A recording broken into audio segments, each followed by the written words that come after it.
Bonjour à toutes et à tous, bienvenue sur votre chaîne d'information régionale en ce mardi 30 juillet. Un tour complet de l'actualité du jour près de chez vous en images en 8 minutes. Et d'abord vos prévisions météo. Même si le ciel était plutôt dégagé ce matin, les nuages reviendront vite en milieu de journée et le vent surtout va de plus en plus se faire sentir. Des rafales à 70 km/h attendues, surtout près des côtes, et localement ces nuages pourraient même donner lieu à des averses cet après-midi et en soirée.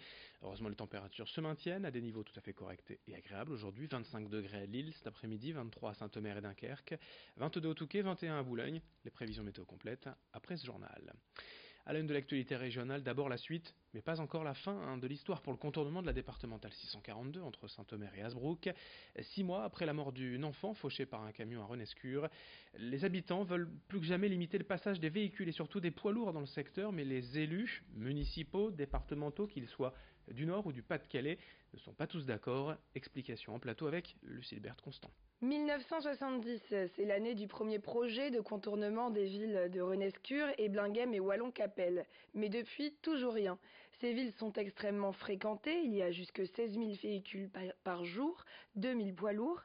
Mais la construction de cette rocade entraînerait la destruction de champs et de zones naturelles, ce que refusent les militants écologistes. Les habitants du secteur aussi protestent. Tout le monde souhaite voir apparaître cette rocade, mais personne ne la veut sur son secteur. Pourtant, avant 2015, un premier projet de contournement par le sud avait été validé, mais le changement de majorité au département du Nord entraîne de nouvelles études et celle-ci prône un contournement par le Nord. Bref, la situation est bloquée jusqu'au 8 février 2019 où une fillette de 8 ans a été fauchée par un poids lourd dans Renescure. La petite Colline est la 7e victime sur le secteur et la 4e enfant à perdre la vie sur ces routes. Ses parents et des militants ont créé une association, Colline d'Action, pour demander à nouveau le contournement et l'interdiction des poids lourds sur Renescure.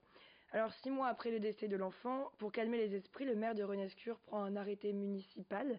À compter du mois de juin, les poids lourds sont interdits dans le centre de Renescure. Mais c'est maintenant au tour des maires de Raquinghem et de Wardrec, dans le Pas-de-Calais, de protester. Ils refusent cet arrêté municipal qui entraîne un report du trafic dans leur commune. Le président du département du Pas-de-Calais, Jean-Claude Leroy, a alors envoyé une lettre à son homologue du Nord et au préfet du Nord pour s'opposer à l'arrêté municipal. Pour Jean-Claude Leroy, si chacun s'accorde à dire qu'il faut trouver une solution à Renescure afin d'éviter qu'un nouveau drame se produise, chacun peut aussi comprendre que les autorités du Nord ne peuvent pas déplacer le problème sur 2 communes du Pas-de-Calais.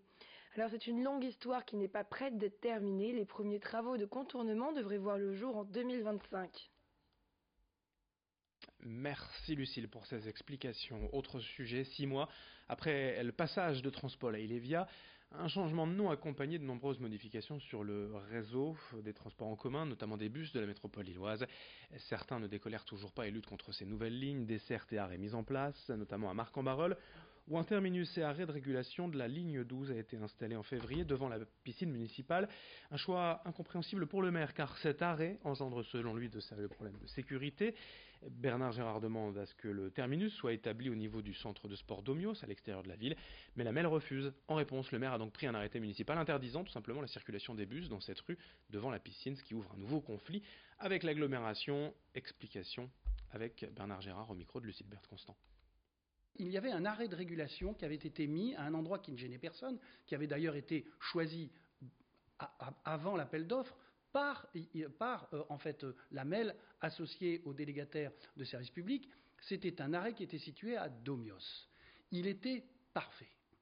Et aujourd'hui, on a modifié cet arrêt de régulation pour le positionner en plein cœur de ville, à un endroit particulièrement dangereux. Tout le monde le reconnaît, des dizaines de photos ont été faites, publiées sur Facebook, pour montrer que les bus étaient coincés en plein milieu d'un carrefour, au point que les personnes ne pouvaient pas véritablement, avec leur véhicule, circuler, tourner, qu'il y avait un aspect très dangereux pour les usagers, pour les chauffeurs des autobus, et pour, bien évidemment, les voitures qui circulaient dans cet emplacement. Dans le reste de cette édition, l'actualité de l'été, les traditionnelles idées de sortie bien sûr dans la région. Allons aujourd'hui à Calais découvrir le beffroi, l'un des plus beaux, des plus hauts de la région. Il offre une vue panoramique vers la ville et bien sûr vers la mer.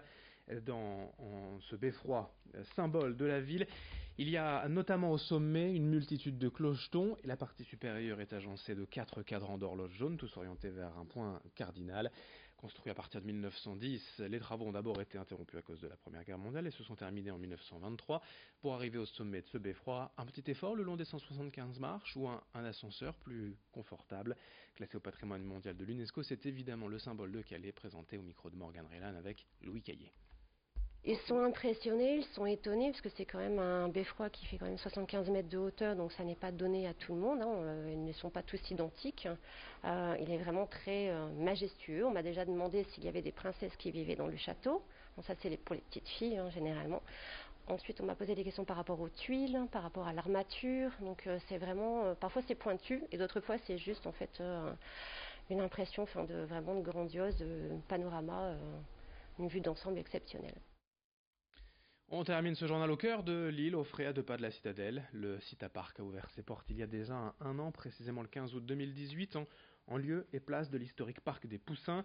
18 attractions ont pris place. L'entrée au parc est gratuite, mais chaque manège est payant au prix de 2 euros.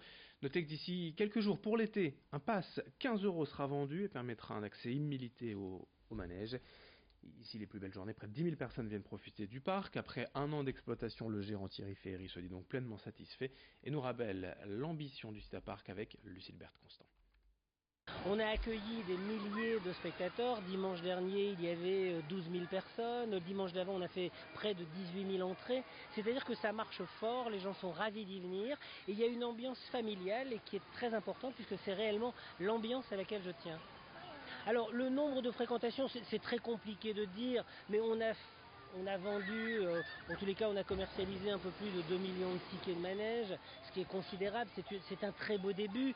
J'ai également mis en place des journées avec les enfants qui viennent le matin au parc et qui visitent le zoo l'après-midi. On essaye d'utiliser les atouts de ce beau lieu de la ville de Lille. Et pour terminer, une info sport, en football, le transfert de Nicolas Pepe se précise enfin selon le journal L'Équipe ce mardi. L'attaquant ivoirien aurait choisi de rejoindre le club londonien d'Arsenal pour un montant du transfert estimé à 80 millions d'euros pour le LOSC. Fin de cette édition, à suivre vos prévisions météo. Très bonne journée à toutes et à tous.